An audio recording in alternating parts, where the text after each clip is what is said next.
The fastest way to discover who truly owns a house is to watch who still has legal rights after the dust settles. The first thing I noticed was not the cold air brushing across my face. It was sunlight. Bright, pale morning sunlight pouring straight into my bedroom where my ceiling was supposed to be. I blinked twice, convinced I was still half asleep, but the sharp scent of fresh lumber, damp insulation, and wet pine carried through the room with every breeze. A loose piece of roofing felt drifted slowly across the floor before catching against the leg of my dresser. Somewhere above me, I could hear boots scraping across exposed rafters, followed by the metallic clatter of tools being loaded into the back of a truck. My alarm clock read 6:11 a.m. I pulled on a pair of jeans, stepped carefully across scattered sawdust, and walked into the hallway. The entire eastern section of my roof was gone. Blue Colorado sky stretched over the dining room where my parents had celebrated every Thanksgiving for nearly 30 years. Morning birds circled overhead as though nothing unusual had happened. Rain clouds lingered on the western horizon, promising that whatever had just been started would become much worse before the day was over. I opened the front door, and the cool mountain air carried the smell of fresh-cut cedar mixed with diesel exhaust from several contractor trucks parked along my gravel driveway. Standing near the mailbox, wearing a perfectly pressed cream blazer and holding a clipboard against her chest, was Linda Whitmore. She looked more satisfied than surprised to see me. Behind her stood the entire HOA board arranged almost like an audience waiting for the final act of a play they believed had already ended. Several contractors quietly packed equipment while avoiding eye contact with me. Across the road, neighbors watched from their porches with coffee mugs in hand, whispering to one another while pretending not to stare. Linda smiled as though she were welcoming me to a community event instead of standing beside a house with part of its roof missing. She raised a packet of documents and announced loudly enough for everyone to hear that emergency.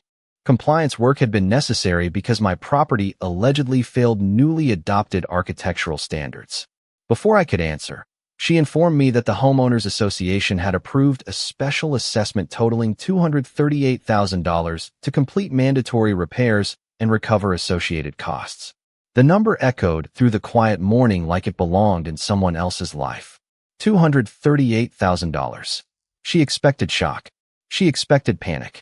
She expected me to look up at the open sky, calculate what I could never afford, and surrender before asking a single question. Instead, I looked past her toward the contractor loading and used roofing materials back into his trailer. His expression told a completely different story from Linda's confident smile. He looked uncomfortable, almost apologetic. Then I noticed something else. Every worker was leaving far earlier than a normal roofing crew would. They were not preparing to continue a project. They were leaving behind a project that had been intentionally left unfinished. Linda believed the exposed roof would become pressure. She believed the coming rain would become leverage. What she did not realize was that the moment the first shingle disappeared from my house, every decision she and the board had made stopped being a neighborhood dispute and started becoming a permanent record that would eventually decide far more than the future of my roof. My name is Daniel Carter, and until that morning I believed I had already experienced every kind of real estate dispute that money could invent. I had spent nearly 2 decades developing residential neighborhoods across Colorado before retiring earlier than most people expected. Contracts, title reports, easements, liens, insurance claims, and zoning hearings had once been ordinary parts of my workday. That career allowed me to build a comfortable life, but it also taught me something far more valuable than financial success. Every piece of property has 2 stories. One is the emotional story families tell around the dinner table. The other is the legal story recorded inside county offices, banks, and courthouse archives. The second story always wins. The house standing behind me belonged to both stories. My parents bought the land when I was still in elementary school, long before the surrounding subdivision even existed. My father spent nearly every weekend building something with his own hands, whether it was extending the porch, replacing cedar siding, or planting the line of blue spruce trees that now shielded the backyard from the road. Every room carried memories that could never appear on a balance sheet. My mother baked apple pies in the same kitchen where sunlight now poured through an opening that should have been covered by shingles and plywood. After both of them passed away, selling the property never crossed my mind. I renovated it carefully instead, preserving as much of the original craftsmanship as possible while updating the electrical system, plumbing, insulation, and roofing only 3 years earlier. That roof had passed every county inspection without a single deficiency. I knew because I still kept the signed inspection reports inside a fireproof cabinet in my study. Linda Whitmore never cared about those reports. From the day she became president of the Homeowners Association, she treated every nearby property as though it existed under her personal supervision, even when county records clearly proved otherwise. At first, she mailed friendly invitations asking me to attend association meetings. Then came recommendations about landscaping. Soon those recommendations became notices, followed by warnings, then official-looking letters filled with architectural language and references to newly adopted community standards. Each time I answered politely with copies of surveys, recorded plats, and county documents confirming exactly where the association's authority ended. I never insulted her. I never ignored her correspondence. I simply responded with facts. Looking back, I realize every certified letter accomplished something Linda never intended. Each response established a documented timeline, proving that she understood my property's legal status long before that morning arrived. While she believed she was building pressure, she was quietly creating evidence. Standing in my driveway beneath an open sky, I watched another contractor secure and used roofing materials onto his trailer before climbing into the driver's seat without looking toward me. That small detail stayed with me. Experienced contractors usually leave only after completing the work they were hired to perform. These men looked relieved to be leaving before anyone started asking difficult questions. Linda remained focused on the packet in her hands and the impossible number printed across the first page. She believed the assessment itself was the story. I already suspected the paperwork behind that assessment would become the story that changed everything. Linda did not ask me to sign anything that morning. She already assumed I had run out of choices. She calmly handed me the assessment packet, thanked the contractors for their professionalism, and walked back toward the board members waiting near the white sport utility vehicle. Their conversations carried easily through the crisp mountain air while loose pieces of roofing paper fluttered across my front yard. One board member laughed quietly before folding a lawn chair and placing it into the back of a pickup truck, almost as if they had just finished attending a neighborhood picnic instead of standing beside a partially exposed home. I lowered my eyes to the first page of the packet. The number was impossible to ignore. $238,000, labeled as an emergency special assessment, payable within 30 days. Failure to comply, according to the notice, would authorize additional collection efforts, interest charges, legal expenses, and eventually a lien against my property. The language looked polished. The formatting appeared professional. Someone had invested considerable effort into making the paperwork feel unquestionable. That was exactly why I slowed down and read every line instead of reacting to the total. During my years as a developer, I learned that the most dangerous sentence in any contract usually hides between ordinary paragraphs rather than inside bold headlines. My eyes stopped at the section describing the authority behind the assessment. It referenced an amendment approved during a special board meeting held only 9 days earlier. I remembered receiving no notice of such a meeting even though Linda had mailed me every previous announcement, despite repeatedly claiming my property fell under the association whenever it benefited her argument. That contradiction immediately caught my attention. I turned another page. Attached were photographs of my roof, inspection summaries carrying unfamiliar signatures, and contractor recommendations claiming structural defects required immediate intervention. None of the reports listed the county permit number from the complete roof replacement completed 3 years earlier. None referenced the inspection certificate resting inside my study. The omissions were almost as important as the information included. Across the driveway, I noticed the roofing contractor speaking quietly with another worker before both climbed into separate trucks. Neither looked pleased. One briefly glanced toward the exposed rafters above my dining room before lowering his head and closing the driver's side door. Experienced contractors usually take pride in finished work. These men looked like they wanted distance. Linda interpreted their departure as success. I interpreted it as uncertainty. Clouds continued drifting over the western ridge, bringing cooler air that carried the unmistakable scent of approaching rain. Every exposed beam inside my home represented additional risk with each passing hour. Yet something about Linda's confidence still felt strangely rushed. She wanted payment quickly. She wanted acceptance immediately. She wanted me focused on the enormous dollar amount instead of the paperwork supporting it. I folded the packet neatly, thanked her for delivering it personally, and told her I would review every page before responding. The expression on her face changed for just a fraction of a second. She expected anger. She expected bargaining. Instead, she received patience. She did not realize patience had been my most profitable business strategy for nearly 20 years, and before the first raindrop ever touched my ceiling, I intended to discover exactly who had written every document. Now resting in my hands. The first drops of rain landed less than 20 minutes after the last contractor disappeared around the corner. They struck the exposed plywood with soft, uneven taps before slipping through the open section of the roof and landing on the hardwood floor below. I moved quickly, placing clean plastic sheeting across the dining room table, setting buckets beneath the slow leaks, and covering the furniture my parents had spent years collecting.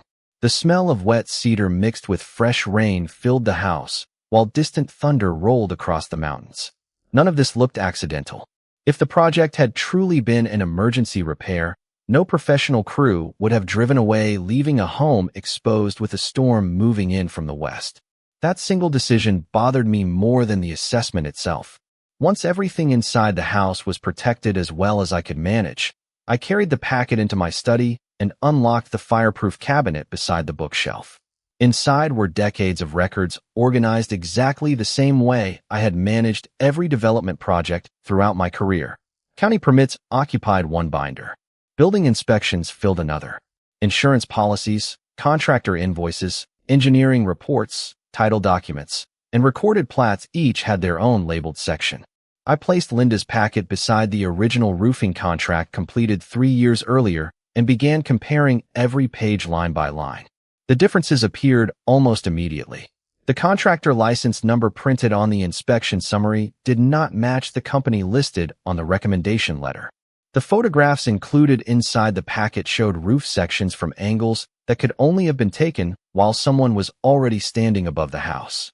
Even stranger, one inspection form claimed structural deterioration had been documented 48 hours before the contractors arrived, yet no county inspector had ever requested access to the property. I verified that by checking my security camera archive. Every visitor entering my driveway during the previous month had been automatically recorded with date and timestamps.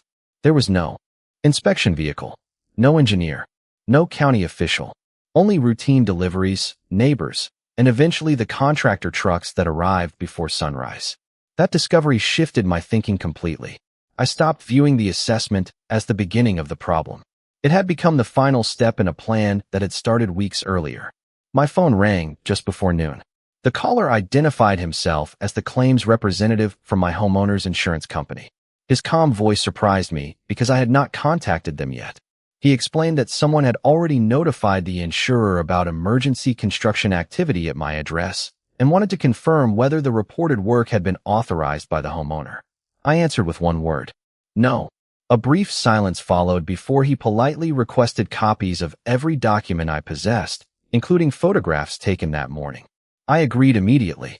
As soon as the call ended, another realization settled over me. Linda had been moving faster than normal because she expected every organization involved to accept her version of events before anyone compared records. Insurance, contractors, county offices, maybe even lenders. She was counting on momentum instead of verification. I looked once more through the rain-speckled window toward the opening where part of my roof should have been. Water still dripped steadily into the bucket beneath the dining room ceiling, each drop echoing through the quiet house, like a clock measuring the time remaining before someone outside this neighborhood started asking the same questions I had already begun answering.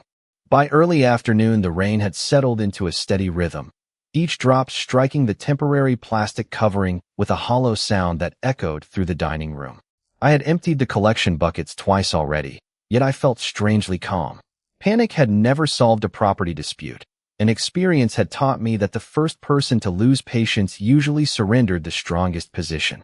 I converted the dining room table into a temporary command center, spreading out every document connected to the house in precise chronological order. Original: construction permits, roofing invoices, county inspection approvals, insurance renewals, property surveys. Every page told the same story from a different angle, and together they formed a timeline that could not easily be challenged. Linda believed she had overwhelmed me with a single assessment notice, but she had underestimated something far more powerful than a large dollar amount. She had underestimated organized records. Before making another phone call, I reviewed every security camera recording beginning 48 hours before the contractors arrived. The footage revealed small details I had overlooked that morning. 2 evenings earlier, an unfamiliar sport utility vehicle had stopped briefly near the entrance to my driveway. Nobody exited, but the passenger lowered a window and appeared to photograph the roofline before driving away. The following afternoon, another vehicle carrying the same roofing company logo shown on the invoice slowly passed the property without stopping. Neither visit had involved any conversation with me, yet both appeared before the inspection report claimed structural defects had already been documented. The sequence did not make sense unless someone had decided on the outcome before conducting any legitimate evaluation. My insurance representative called again shortly after 3 o'clock. This time he confirmed that his company had already opened an investigative file because the notification they received about the roofing project contained inconsistencies regarding ownership authorization and contractor documentation. He requested digital copies of my permits, photographs, security footage, and every page of the assessment packet. I transferred everything before the call ended. Less than 15 minutes later, another email arrived. This one from the county building department responding to an inquiry I had submitted that morning.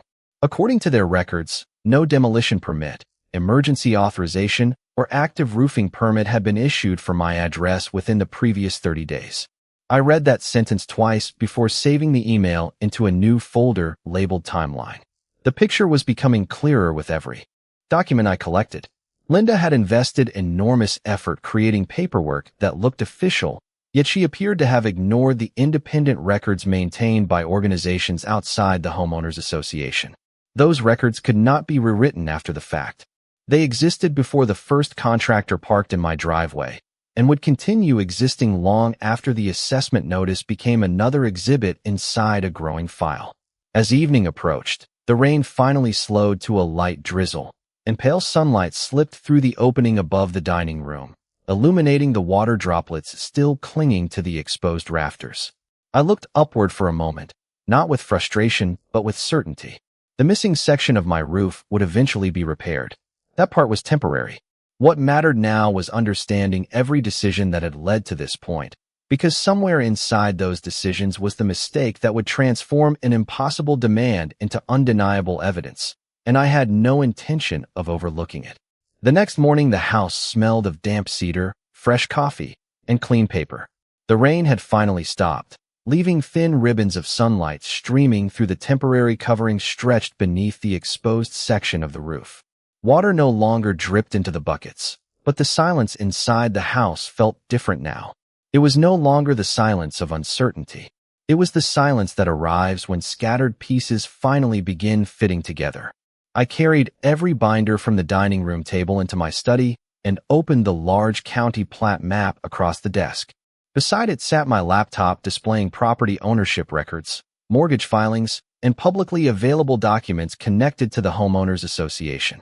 During my years as a developer, I learned that real estate is rarely controlled by emotions. It is controlled by mathematics, recorded obligations, and contracts that continue existing long after arguments have faded. Linda had spent months trying to convince everyone that my house represented a problem. I wanted to understand why solving that supposed problem had become so expensive, so urgent, and so carefully coordinated. The answer appeared where I least expected it. Buried inside publicly recorded financial documents was a reference to a commercial loan obtained several years earlier by the Homeowners Association for large neighborhood improvement projects. The loan itself was not unusual. Associations borrow money all the time for infrastructure, roofs, drainage systems, and shared facilities. What caught my attention was the repayment schedule. According to the recorded documents, the lender expected a significant increase in association revenue during the current fiscal year. Without additional income, refinancing could become difficult. Suddenly, the timing of my assessment looked very different. $238,000 was no longer just a frightening number on a demand letter. It resembled a missing piece inside a much larger financial equation. I continued reading until another detail stopped me completely. The assessment resolution referenced projected repair costs that exceeded every independent roofing estimate I had ever received for properties nearly twice the size of my own. That difference could not be explained by ordinary construction pricing. Either someone had made an extraordinary mistake, or someone expected nobody to compare the numbers. I requested several historical meeting minutes through publicly available association records and began arranging them beside the assessment packet. Certain names appeared repeatedly beside financial votes, contractor approvals, and emergency authorizations. Linda chaired nearly every meeting. The same board members consistently approved every recommendation without recorded objection.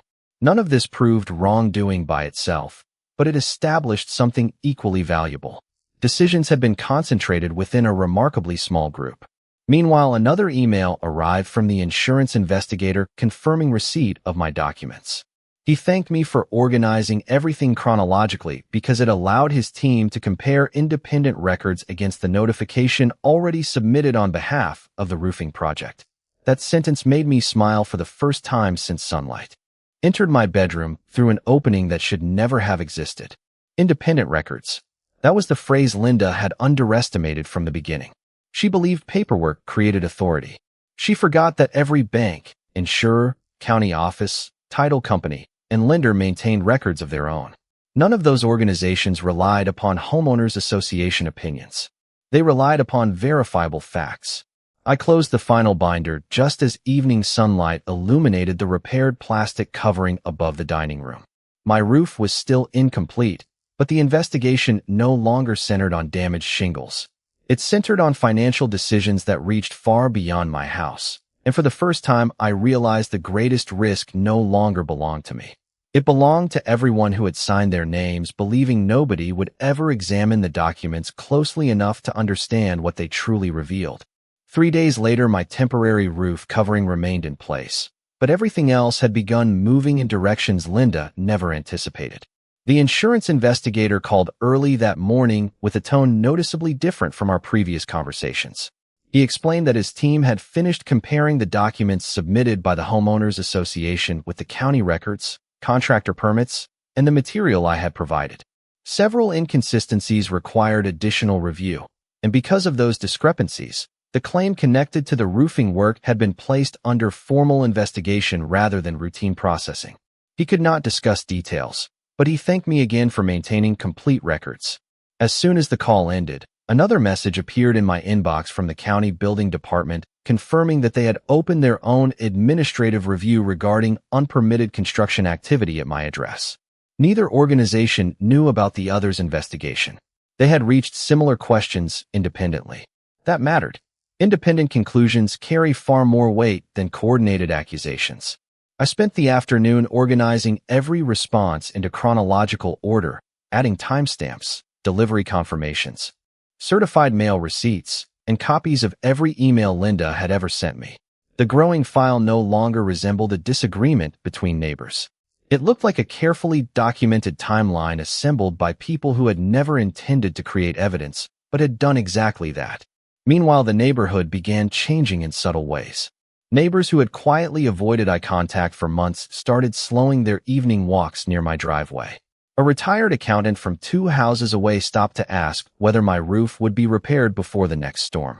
His question sounded sincere rather than curious. Another neighbor mentioned hearing that several contractors had returned to the association office asking for additional documentation before submitting final invoices. Rumors spread quickly, but I ignored rumors. Facts had carried me this far, and facts would carry me the rest of the way. Late that afternoon, I received an unexpected call from the roofing company whose logo appeared on the inspection packet. The operations manager introduced himself politely and asked whether I would be willing to confirm several dates connected to the project. His company, he explained, was conducting an internal compliance review after discovering differences between field reports and administrative paperwork. I answered every question carefully, limiting my responses to verifiable facts supported by documents already in my possession. Before ending the conversation, he thanked me for remaining professional and admitted that his company had temporarily suspended final billing related to the project until their review concluded. I looked through the study window toward the exposed section of my roof, now glowing orange beneath the setting sun. Linda had believed urgency would force me into accepting an impossible financial demand before anyone examined the paperwork closely. Instead, every organization she expected to support her position had paused long enough to compare independent records. Momentum had quietly reversed. No dramatic courtroom speech had accomplished it. No heated argument had changed anyone's mind. Careful documentation, patient observation, and consistent facts had done all the work.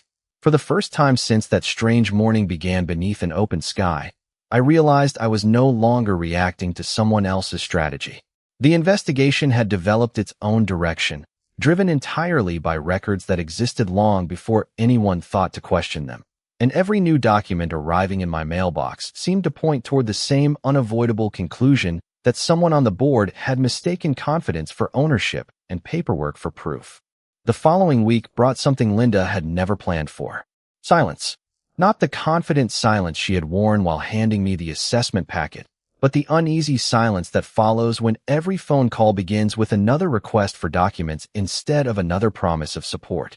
My temporary roof had finally been replaced by an independent contractor approved through my insurance company, and the fresh cedar shingles still carried the clean scent of newly cut wood every morning. Standing in the driveway, I looked at the repaired roof and realized it had become more than a home improvement. It had become a timeline. Every layer represented another document, another inspection, another independent record proving what had actually happened. My attorney called just after breakfast with news that surprised even him. Several financial institutions connected to the Homeowners Association had requested updated documentation concerning recent board decisions after learning that multiple administrative reviews were already underway. None of the organizations appeared interested in neighborhood disagreements anymore. They wanted to understand whether financial representations made during recent approvals accurately reflected the supporting records. That distinction changed everything. Questions that once centered on my house were now centered on board governance. Later that afternoon, publicly available meeting minutes were updated online following a special session of the association. Reading them felt almost surreal. The emergency assessment against my property had been suspended pending additional review. Several previously approved resolutions were listed for reconsideration. Outside my front window, I noticed fewer cars parked near the clubhouse than usual. Neighbors who had once avoided discussing the situation openly now exchanged quiet conversations at the community mailbox, speaking less about my roof and more about budgets, reserve funds, insurance requirements, and future leadership. Facts had replaced speculation. A few days later, another unexpected opportunity appeared through entirely ordinary legal channels. Because several financial obligations connected to the association had entered restructuring discussions, certain real estate assets connected to individual owners eventually moved toward lender-supervised sales after unrelated defaults and refinancing difficulties. None of those events happened because I demanded them. They followed established financial procedures already written into loan agreements and lending policies. My attorney contacted me with information about several properties scheduled for open market disposition after those processes concluded. We reviewed each file carefully, just as I had reviewed every construction permit and inspection report weeks earlier. The numbers made sense. The locations made sense. Most importantly, every transaction would occur through transparent, lawful channels available to any qualified buyer. Months passed before the first closing was completed, and I purchased that property through a standard real estate transaction at fair market conditions established during the sale process. Eventually, other opportunities followed under the same rules. I never celebrated anyone else's hardship because I understood how difficult financial setbacks could become. I simply recognized legitimate opportunities that existed only because legal processes had unfolded exactly as written. One quiet evening, I stood beneath my restored roof, watching the last light fade behind the mountains while a cool breeze moved through the blue spruce trees my father planted decades earlier. The house looked exactly as it should have from the beginning. Linda had believed ownership meant controlling other people's decisions. She forgot that ownership begins with respecting boundaries, honoring records, and accepting responsibility for every signature placed on an official document. In the end, the roof above my head protected far more than my home. It protected the truth, and once the truth found its place inside the public record, every decision that followed belonged not to emotion, not to power, but to the quiet mathematics of law, contracts, and accountability. Nearly a year has passed since that strange morning when sunlight entered my bedroom through an opening that should never have existed. Yet every time I step onto my front porch with a cup of coffee, I still find myself looking toward the roof before looking anywhere else. The cedar shingles have already weathered into the same rich color as the older sections of the house, blending so naturally that visitors rarely notice anything was ever repaired. That feels appropriate because the most important changes were never visible from the road. They existed inside county records, insurance files, title documents, and public meeting minutes where the complete story quietly settled into permanent history. The special assessment disappeared. The lien was never recorded against my property. Administrative reviews concluded through their own independent processes, and every organization involved reached decisions using its own records rather than anyone's opinion.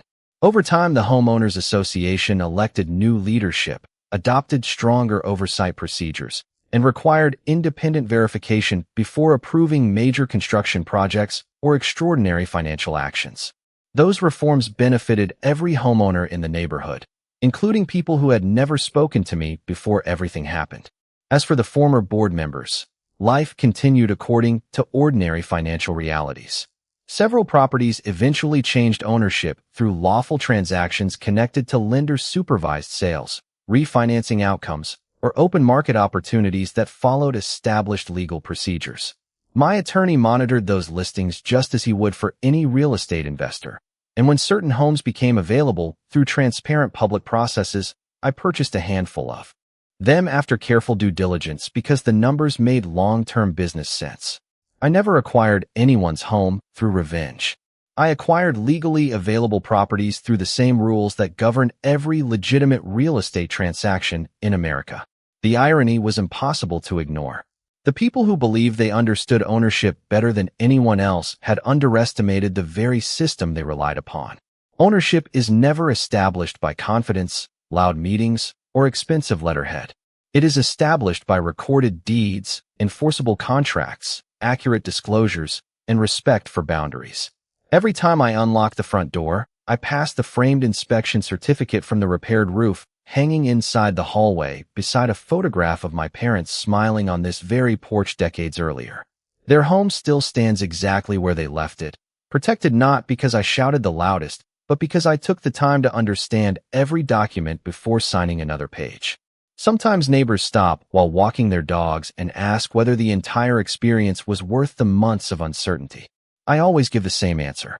I would have preferred never to face it at all, but once it happened, I learned that truth has a remarkable advantage over intimidation. Truth does not become stronger by repeating itself. It simply waits for every independent record to point toward the same conclusion.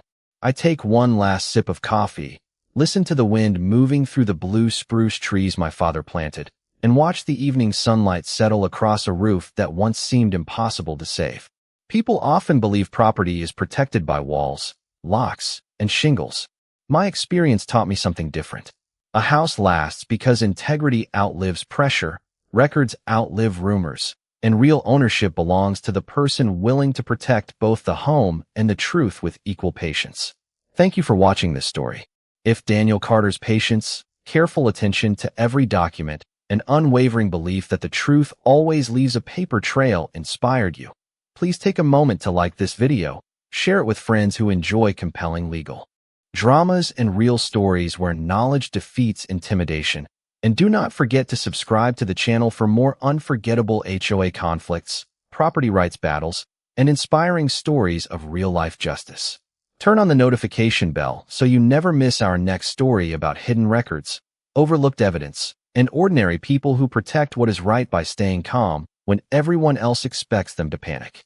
Your support allows us to continue bringing these remarkable stories to life, and we cannot wait to share the next one with you that if you were in Daniel Carter's position. Would you have focused on repairing your roof immediately, or would you have investigated every document before making a single payment? Tell us your choice in the comments and explain why.